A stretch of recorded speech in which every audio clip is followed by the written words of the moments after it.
Hey guys, Mike here. Welcome back to another video on the channel. The fun just never ends if you don't want it to. If you joined me a couple of videos back, you'd have seen me basically cut the entire side of the roof out, separate the seam on the drip rail, put a new drip rail in and the side of the roof's back in too. And whilst I was doing that job, it really starts leading on to other jobs. And I was thinking, well, if I'm going to do the roof, I might as well do the rock sliders because Raptor Liner gets mixed with hardener. I might have some left in the bottle. And if you remember the rock sliders before, they were a little bit too long because I built them for when I had 32s. Now I've got 35s, and obviously I run chains too in the winter, and the chains take a 35 up to like a 37 almost. So they were kind of chipping away at the rock sliders a bit when the wheel was articulating and steering. So I've widened the rock sliders just a little bit more. So the wheel arch now is pretty flush, and that should actually open the wheel arch up to a 37 if I wanted to do that. But then I would need a front axle swap really to achieve that anyway. So I'm doing a ton of work right now, but I'm taking it really slowly, and I'm just kind of doing it in my spare time a little bit every evening here and there, and you know, I'm not burning myself out with it because this kind of work is quite time consuming, and if you don't do it properly, then you know, it's just going to come back to bite you. And obviously I'm going to use Raptor Liner, and I've got a number of things sitting beside me here that I've taken off that I've Raptor lined in the past, and I thought this would be a great opportunity for me to show what Raptor Liner looks like and how it's held up in certain areas on the vehicle. And if you're looking to Raptor Line a vehicle out there, maybe I've got some tips I can share with you. But anyway, I'll just show you some stuff that I've got on the side here first.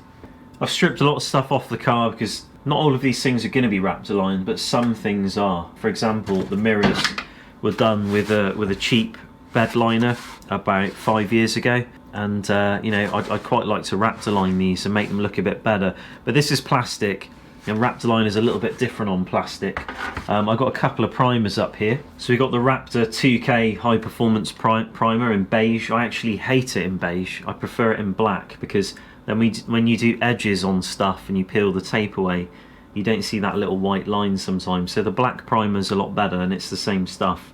I use this on metal, so I use this on aluminium and I use it on steel. I've had really good luck with it on aluminium, even though it's not recommended for it. The way I get around that is I've heavily keyed the aluminium with an orbital sander with like 50-60 grit, so it's extremely aggressive key. And then I've used this primer, and then I've put the Raptor on, and that's this just here. These are the Rotorpack windows I've kind of shown in other videos where I've popped out the original window, got a sheet of aluminium traced around the window, added a little bit on the edges to match the curve, bent it slightly, and you know, popped it in place. And the nice thing about that is now you get to see a video of me putting that in, because I'm going to put the original window back in, and we can do like a little tutorial on that, and it will just kind of shine some light on those questions. But another product is Grip Full, like an adhesion promoter. They say to use this on plastic. I have done that, even keyed the plastic down, and my experiences are that the Raptor Liner doesn't really hold too well on plastic actually. You think Raptor Liner was like a really kind of soft, pliable paint, but it actually becomes extremely brittle over time. This window here, this was applied at 60 psi, and this has held up remarkably well. This is a really strong coating of Raptor, and this is over the 2K primer, and that's held up really well. And this is obviously aluminium, and you think that wouldn't adhere too great, but this seems to be probably the best piece of Raptor lining I've done. Bar the fender flares, it's held up great. We've also got the grille. I Raptor lined that a while ago, and even though I used the adhesion promoter and I keyed it down, you can see the Raptor Liner is lifting, and I can actually pick that away in a lot of different locations. And even if you begin to move this, I mean, it's okay. The paint's holding out actually pretty good, but it's definitely got its limitations. But what I'll do is we'll go over to the vehicle now, and I'll show you some stuff I think you need to look out for really if you're going to use Raptor Liner. This is one of the front tube fenders we fabricated a year or so ago. I can't really remember. I mean, the Raptor's pretty strong. Obviously I'm going to repaint this, so I don't mind damaging it. You can see there. That's pretty good, isn't it? You know, to be able to do that to a paint, you don't really see it, and it is pretty strong. Obviously it's taking a small amount off the top, but the thing that I found Raptor doesn't like is impacts. So when stones start hitting, sharp stones and stuff, it starts to chip away like it's doing there. And then the problem you've got is once it chips away and you get a little bit of corrosion, because the paint is so strong, it tends to hold itself together by adhering to itself to form like a shell almost, and then you get rust creeping underneath everywhere, and then it lifts up. And that's kind of one of the bad things about Raptor, is it can hide rust really, really well. And there's a few areas on my vehicle where it is doing that. But in terms of this flare here, it's obviously held up really, really well, and this is after about 1.5 years. And underneath the flare is where you would think the real question would be, is how well is it held up. But I actually run a plastic wheel well liner. I did an episode on how to make those, or how I made them anyway, and I did that because I'm very aware that Raptor liner just can't stand stone chips and impacts over long periods of time. And being someone who drives a lot of dirt roads most of the year with a lot of gravel, it really does thrash the hell out of all of this area here. So hence why I build wheel well liners out of plastic and all this stuff to kind of stop areas of rust developing. So this is going to be fine, and it's undercoated over the Raptor liner anyway, just to fill any potential pinholes. This is another area that I did some Raptor liner. This was about 60 psi, so the same as the windows, and it's come out really well. And I think 60 psi is a bit of a magic number, because I think everywhere I've done 60 psi, the Raptor liner's held up really well. You can see that that's pretty strong. That's holding up really well. The areas where it won't hold up well is like on these corners at the bottom. See, it's just flaked away there. You know, it's not going to hold up too well on little edges and stuff. That's kind of where you'd expect paint to fail. But in fairness, this area here is pretty heavily protected, and it's done really well against stone chips, and I've got no issues. But the actual tube slider itself and the rock slider take a tremendous amount of damage from underneath. So you'll see a pattern going all the way back of stone damage, so stone chips. So we've got it all the way along this edge here, and here too. And this is what I'm talking about. The Raptor liner's holding up really well as a coating, but it's allowing rust to creep underneath it because it's so bloody strong in a way. It's kind of forming like a shell, and then the rust continues to grow, and that's kind of the worst thing really, is when you have hanging paint and it traps water in between. But you can see it does not like repeated stone damage. It doesn't hold up like you think it would with that. So you might not be able to see it that easily, but we've got lots and lots of holes in the Raptor liner all the way along here. But all in all, it's pretty good. It's still very tough. And these are some tube fenders I made, I think about 1 year ago. But this stain damage here is from the front tyre. And even though I run mud flaps and quite a lot of protection, the stones are getting through this gap in between the slider and impacting here. Basically, they're coming off the rear tyre and you know, doing this, I guess, you know, knocking the Raptor. But they must be coming out at some speed, because I know I'm hitting this with a kind of sharp screwdriver and it's holding up pretty well.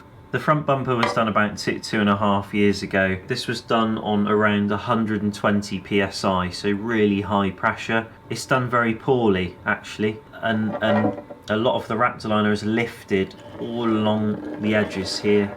You can scrape it off really easily. You know, you see that all just coming away super easy there, no effort at all really. And it was keyed and it was primed with Upol weld through primer, so I don't know whether that was the issue, but it shouldn't be. I just don't really know whether it was the pressure or something or whatever, but it's just really not done well on this bumper, the rear bumper and the rear tyre carrier. Saying what I said about the front bumper, I repainted the rear bumper last year. I did that actually at the same time with the fender flares, so you can see it looks pretty similar. Yeah, and that's holding up pretty well, I would say. I mean, it seems to hold up pretty good when you do stuff like that for abrasive kind of damage. But when you're talking about chips, you know, from stones and stuff, it really doesn't seem to do so well. It's not that flexible. I think one thing I thought Raptor liner was very flexible. A little bit like Line X. That's got a little bit of flex to it. but I know you probably need to go to a facility to get Line X done, and that's not going to happen in Sweden. Yeah, Raptor Liner goes very brittle as it cures and dries, and obviously this is pretty old, not that old, but it's old enough to be fully cured. So maybe you're thinking about using Raptor Liner, and you're thinking, well, where should I use it? I'm not an expert on Raptor, and I'm definitely not sponsored by them. That's usually the thing that gets shouted out first off when people watch YouTube videos. I think it's a good product, but I also think it can be a really crap product in certain areas, and I think its good traits are actually bad traits in certain circumstances, and I'll explain. Like this bumper, it's a 6mm fabricated bumper, tube sliders. I think it's 3.5mm tube. The sliders themselves on the side of the vehicle are about 4mm thick. That's really thick metal when you're talking about vehicles. Not so much in the rock slider world, but if the Raptor Liner gets compromised here, I don't really care. This is 6mm thick. It's going to outlast me unless I hit something at high speed. So it's not really a big deal that the Raptor Liner chips. And if you remember along the edge here, along the back and here, you can still hear it. It's like a kind of crispy noise. That's where the Raptor Liners are lifted. So you've got like a corner like that, and the Raptor's lifted on the corner, and there's an air bubble underneath. But the Raptor hasn't compromised in any way. It's still intact, unless you poke it with something, and then it breaks. Now, the reason there's no rust underneath this is because this was powder coated originally, and I just keyed down the powder coat and then sprayed the Raptor over it. And I also used a bit of Upol weld through primer in some areas where I'd done some welding on the ends and things and added stuff to the bumper. So in those areas we've got some corrosion coming back, but along the main body of this thick piece of steel there is no corrosion, and the Raptor largely looks good. But the issue with that, and that element of the Raptor holding itself together really well, is that if you were to, for example, spray Raptor on your frame, let's say you want to do your frame and you want to do your wheel well liners, like not the liners but the wheel wells. The rear of the XJ has no wheel well liner. In my case, I made one because I've had this experience, and I subsequently use much more different products underneath the vehicle now. I don't use paint. I use like Dynatrol products and like waxes basically. I use like penetrating waxes, and I'm pretty happy with the results, and I'm confident in what I'm doing with that. What I wouldn't do is I wouldn't think Raptor Liner is such a tough paint that you can spray your frame in the underside of your vehicle with it and it will hold up, because the issue being is Raptor Liner kind of adheres to, it holds together with itself really well, like an eggshell. It's kind of like powder coat. Let's say you powder coat an axle and then you chip the powder coat. The rest of the powder coat holds together great. But what happens is that powder coat where it's chipped exposes some bare metal. Water gets in there, you get rust, and it begins to creep under the powder coat. And then all that powder coat can just be chipped away, torn off with a screwdriver, and you're like, oh crap, there's tons of corrosion underneath. That isn't really an issue with an axle, of course, but when you're talking about thin frame on an XJ like 2mm, you're talking about the sheet metal on the floor pan, then you've got big problems, because you're creating a sagging layer that can hold itself together underneath the vehicle, and water can get in and basically stay within that. It's better to have bare metal than paint that sags, or undercoat that sags, in my opinion, because bare metal can dry out, and paint that sags and undercoat that sags just holds that water in there, and then that's the worst recipe for corrosion there is. So I think if you're going to use Raptor Liner, it's great for stuff like this, DIY fabrication. It's great for spraying a whole vehicle actually, because this, you're talking about the top of the boot here, top of the hood, talking about the side of the vehicle, the bottoms of the doors, stuff like that, no problem. It's great for like armour, well, you don't mind if it gets some stone chips or some damage off rocks and you get a bit of corrosion on it. Big deal, it's thick metal, it doesn't matter. But where the problem occurs is if you're going to do it, going to spray Raptor under the vehicle. I would not recommend it. I've seen a number of vehicles where Raptor's been sprayed in wheel wells, including my own experience with it, and on frames, and it's broken away from scraping a rock or a stone chipping it, and that sheet metal's toast, and they just haven't been aware of it. and you know, the metal on these things isn't thick, so it goes real fast, unlike a bumper that's 6mm thick. So it's a good product, but it has its weaknesses. There are other products as well that are much tougher. I think Line X is one I've heard of, and the videos I've watched of Line X when I first started researching bed liners, you know, years back, and I really wanted to do that kind of thing. Line X, you go to a facility, and look, it looks like Line X is flexible and very thick, and that's a product that obviously would work extremely well as like a truck bed liner in like a truck bed. But I think that, again, if that was compromised, you got a hole in it, it would be a nightmare. But I don't know what it's like. It might be so tough that you don't get holes in it.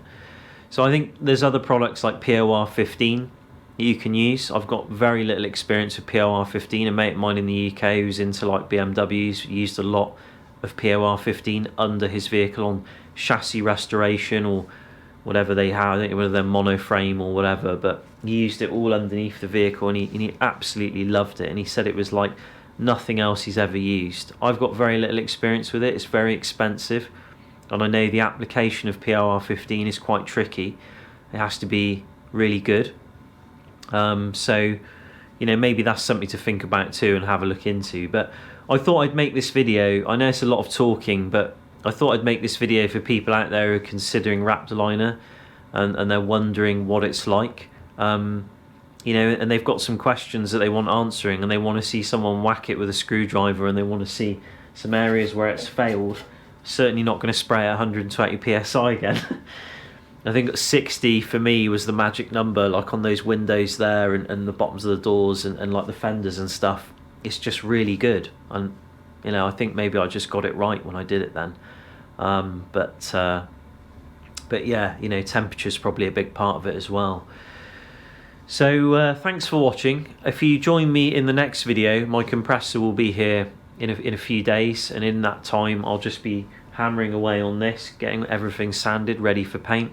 Gonna get it masked off, gonna get the compressor running, gonna get the workshop cleaned and get the floor lined with plastic, get the plastic down on the walls, more plastic on the roof. Gonna create like a little spray booth, and I've got a curtain just here so I can kind of mask off the workshop area. And then basically we're gonna get this vehicle sprayed, and then after that unmasked, and then it's onto the engine work. So bigger turbo, new manifolds, see how that goes, blow it up, hopefully not. And yeah, there we go. But I hope you enjoyed this video. You know, if you've got any questions, write them below. If you've got any suggestions, write them below. If you've got any advice for other people with Raptor Liner, write it below, or any other products. And you know, have a look in the links in the description. And yeah, I'll see you in another video. Take care.